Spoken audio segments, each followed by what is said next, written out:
Il n'y a pas de limite pour les femmes. On n'est pas en train de violer la place de l'homme.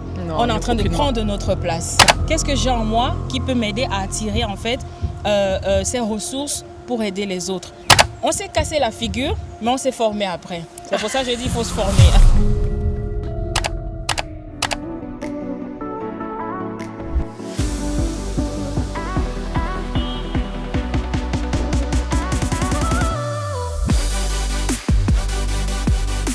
L'Académie des entrepreneurs. Bonjour et bienvenue à l'Académie des entrepreneurs. Je suis Sophie Kamia. Alors avec moi aujourd'hui, j'ai l'immense honneur d'avoir une femme entrepreneur. Elle va se présenter, elle nous vient tout droit de la Normandie en France et elle s'appelle Alliance. Bonjour Alliance et bienvenue. Bonjour, merci beaucoup. Alors dis-nous tout, on veut savoir. Déjà, qu'est-ce qui t'amène de la Normandie ici en Allemagne? Alors, comme tu l'as dit tout à l'heure, je m'appelle Alliance Memphis, entrepreneur, investisseuse. Et lorsque j'ai entendu parler de l'Académie des entrepreneurs, j'ai été très touchée parce que c'est vraiment un domaine qui me parle. Et vu comment ça a été présenté et les orateurs qui devaient intervenir, j'ai dit il ne faut pas que je rate ça parce qu'il y aura certainement des trésors à prendre. Donc, j'ai pris la route pour venir. Alors, est-ce que tu peux dire, en tant qu'entrepreneur, tu es sorti de là, grandi. Est-ce qu'il y a des choses à améliorer sûrement, hein, parce qu'il faut s'améliorer tous les jours. Et comment est-ce que tu penses qu'on peut motiver davantage de femmes à se lancer dans l'entrepreneuriat? Parce que quand j'ai fait des recherches, je me suis rendu compte que seulement 15 à 23% d'entrepreneurs sont des femmes. Et je me suis dit, pour 2025, c'est un peu bas. Qu'est-ce que tu en penses? Effectivement, alors oui, pour encourager les femmes, il y a ce qu'on appelle le syndrome de l'imposteur, que la femme a beaucoup, c'est-à-dire qu'elle se réserve beaucoup, elle se dit, elle ne veut pas aller au-delà d'une limite qu'on lui a posée dans la société. Et moi, je veux dire à cette femme, à l'académie, on a entendu des choses que la femme aussi est capable de faire. Il n'y a pas de limite pour les femmes, aussi la force que la femme a. Ouais. Aujourd'hui, on voit que la femme a beaucoup de casquettes, même ne serait-ce qu'à se regarder ce qu'on gère au quotidien. Ah oui, hein? On est déjà entrepreneur, même si on n'a pas marqué l'étiquette d'entrepreneur. Donc, je vais encourager une femme à se lancer. On n'est pas en train de violer la place de l'homme, on est en train de prendre notre place. Voilà, tu l'as très bien dit, on est en train de prendre notre place. Alors, qu'est-ce que tu dirais? Quel est le rôle justement de la femme dans l'entrepreneuriat en 2025? Alors aujourd'hui, le rôle de la femme va être de sortir de sa zone de confort aussi. Tout à fait. Sortir de sa zone de confort et aller au-delà de ce qu'on lui a posé comme limite. Sortir les talents et les dons qu'elle a aujourd'hui pour en faire bénéficier à ceux qui sont autour d'elle. La femme est capable de gérer plusieurs choses à la fois. La femme a la sensibilité de comprendre dans quel domaine elle peut s'orienter pour pouvoir produire.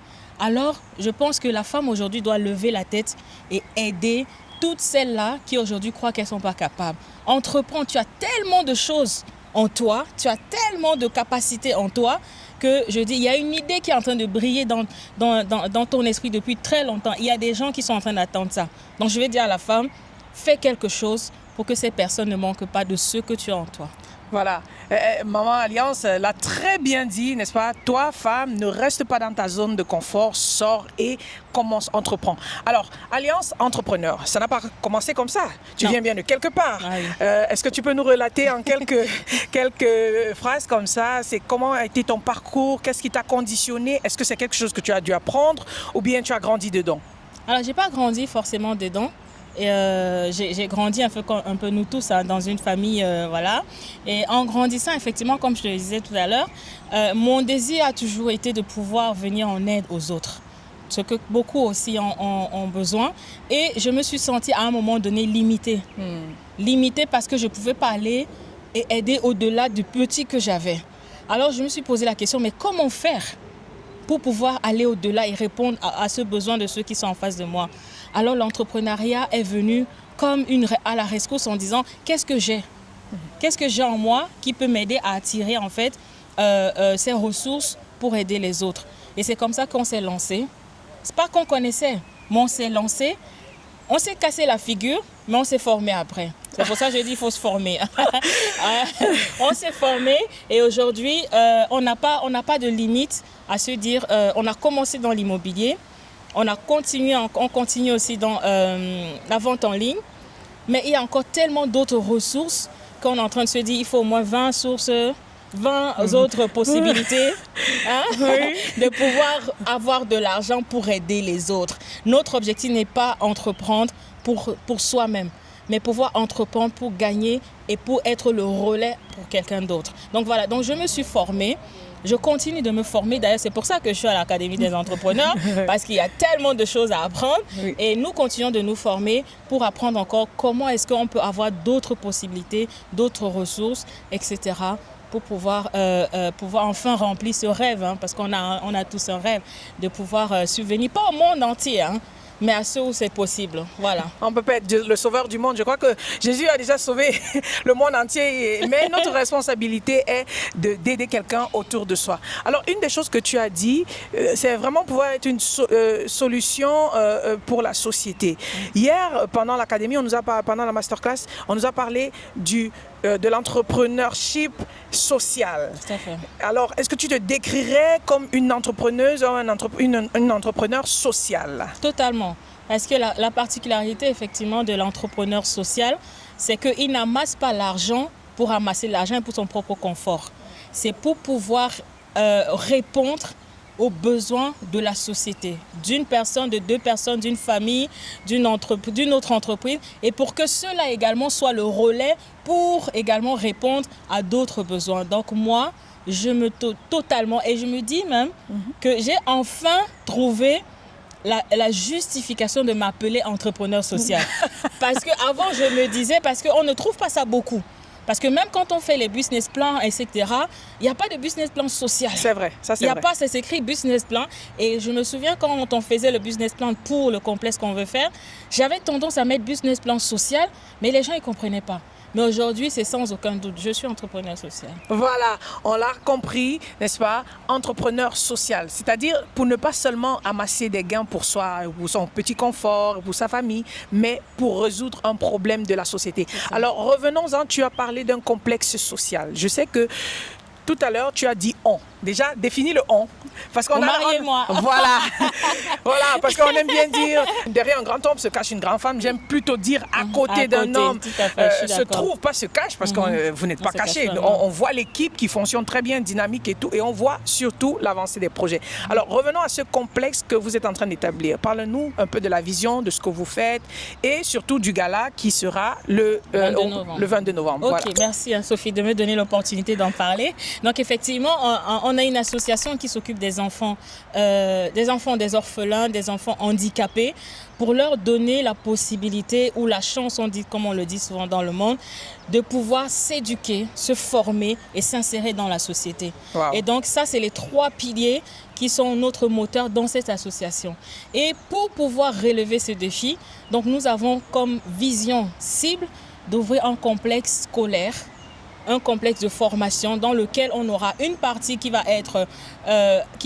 accueillir les enfants, une autre partie qui va être l'école, l'éducation, une autre partie la formation, et on aura aussi la partie sanitaire, et derrière on aura tout ce qui est agriculture. Pourquoi? Parce que l'éducation et la formation, c'est la base de développement d'un enfant. Et nous sommes partis à la cible d'un homme, je dirais.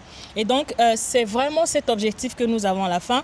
Et chaque année, nous organisons un gala pour pouvoir faire connaître l'association, les actions qu'on fait. On a des partenaires un peu partout, on a des membres. Donc, si vous voulez être membre, c'est aussi l'occasion de contacter Sophie. Voilà. Donc, on va laisser tous les contacts dans la vidéo pour que vous vous connectez. Alors, comment est-ce qu'on peut être un partenaire? Comment est-ce qu'on peut, je suppose qu'on peut peut-être soutenir l'éducation d'un enfant ou de plusieurs. Alors, est-ce que tu peux nous en parler un peu plus? On a plusieurs types de parrainages, donc ce qu'on appelle les parrainages. Donc, on a les parrainages alimentaires, scolaires et les parrainages de formation. Donc, le parrainage alimentaire, c'est quelqu'un qui va se dire « j'ai pas beaucoup d'argent, je veux juste participer à 20 € par mois pour un enfant qui va pouvoir s'alimenter ». On sait que 1 € peut pouvoir nourrir un enfant au moins 1 ou 2 jours.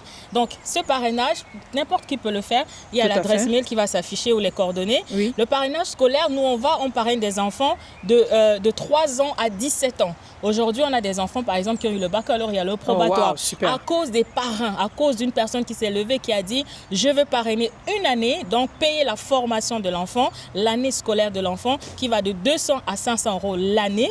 Donc, chacun peut se lever et dire, je vais parrainer un enfant, ça va être 200 € l'année et on partitionne aussi. Et donc, il y a la formation également parce qu'on a aussi des enfants qui ont eu le baccalauréat, qui sont à l'université aujourd'hui et d'autres qui font des formations. Donc, des formations dans la coiffure, dans la menuiserie. Oui. Donc, ceux-là, aussi, on a besoin des parents qui vont aussi les soutenir. Donc, ces 3 types de parrainage sont disponibles et ceux qui sont intéressés peuvent nous contacter. Voilà, donc nous avons une structure établie. Comment ça s'appelle l'association? Rehoboth Lueur d'Espoir. Rehoboth Lueur d'Espoir. Alors, nous allons laisser tous les détails, n'est-ce pas, dans la vidéo pour que vous aussi, vous puissiez parrainer, être partenaire de cette grande œuvre et parrainer des enfants orphelins.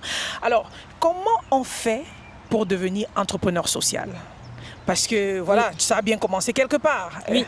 Alors en fait, c'est un battement de cœur, on va dire ça comme ça, un battement de cœur. Et je pense que quelque part, chacun a cette fibre en elle. Au moins les Africains, ceux qui ont souffert, qui ont connu la galère, ont envie d'aider les autres. Oui, ça c'est Pour vrai. moi, ça brûle dans chaque personne. Maintenant, la manière de le déployer va être différente. Donc, entrepreneur social, après, il faut se lever. Moi, je me souviens, pour construire, pour développer l'association, à chaque fois, on reportait toujours au lendemain parce qu'on se disait, on n'a pas assez de moyens. Oui. Mais on s'est dit un jour, il ne faudrait pas qu'on fasse partie de ce pourcentage de personnes dont les rêves se retrouvent dans les cimetières. Alors, ce jour-là, on a dit, avec 1 €, 2 € qu'on a, on va se lever et travailler. Et c'est comme ça que ça a commencé. Et donc, aujourd'hui, il n'y a pas que 1 €, il n'y a pas que 2 €. Mais aujourd'hui, on arrive à lever des fonds pour des projets spécifiques. On a pu installer des panneaux solaires, par exemple, dans un centre d'école sourd-émien, parce qu'il y a des fonds qui ont été levés, parce qu'on a pu se lever. oui. Et aujourd'hui, on est ravis de se dire que ces enfants qui n'avaient pas d'électricité, ils sont complètement autonomes. Il y a un champ qu'on a pu financer, lever des fonds de 2 hectares. Aujourd'hui, ils produisent le manioc, ils produisent le maïs, etc. Ils se nourrissent avec. Voilà, ça a résolu un gros problème, un Ouais. énorme problème. Donc aujourd'hui, on continue dans ce sens et c'est dans ça qu'on se réalise. En fait, nous réalisons en voyant ces choses se faire. Wow. Quand tu regardes derrière toi, est-ce que tu as un regret? D'avoir pas commencé ça plus tôt. Alors, ça c'est bien la remarque que chaque entrepreneur Oui. me fait. Oui, parce qu'en fait, on a peur d'échouer, on a peur du risque, on a peur de se lancer et ça prend du temps. Le temps d'avoir peur et de réfléchir, il y a des années qui se passent. Ouais. Il y a des choses qui se passent et aujourd'hui, on atteint un âge, si j'avais commencé, j'avais 15 ans, 20 ans, je serais loin. Enfin, il y aura plein d'autres résultats. Mais à force d'attendre, et aussi, en tant que femme aussi, c'est pas évident parce que moi, je sais que j'ai beaucoup le syndrome de l'imposteur. Oui. Parce que non, j'étais limitée. Je me dis non, je veux pas aller. Ah, mais qu'est-ce qu'ils vont penser, etc. Je suis une femme, ma place c'est là-bas. On m'a dit que ma place, etc. Mais il a fallu briser cette barrière et ça a pris du temps. Donc, je veux dire à toi, lance-toi, n'attends pas. Voilà, lance-toi, n'attends pas. Est-ce que tu as un mot de la fin pour tous ceux qui nous écoutent? Je vais dire félicitations à, Merci à beaucoup. Sophie et à Fulbert pour Merci ce qu'ils beaucoup. font. C'est vraiment huge. Je ne sais pas comment le dire, mais c'est vraiment énorme. Et ce qu'ils font, ils donnent des choses que les gens vendent très cher, mais ils le donnent aussi simplement avec le cœur, les connaissances. Parce que l'information, quand on n'a pas l'information, on peut mourir sans l'information. Ouais, ce qui Et serait merci dommage. beaucoup franchement pour ce que vous faites. Merci. Et je sais que ce n'est que le début. Donc Merci vraiment, beaucoup. je veux encourager aussi chacun à cette fibre qui est en train de brûler. Ce que vous avez envie de faire, levez-vous, faites-le. Même si vous tombez, vous allez vous relever. Vous n'allez pas mourir avec. Donc voilà, je veux encourager vraiment tout un chacun. Et venez à l'Académie des entrepreneurs. Nous, on est arrivé de la France jusqu'ici. On reviendra encore. De toutes les manières, toute l'année, on est ensemble. Voilà. Donc, merci beaucoup.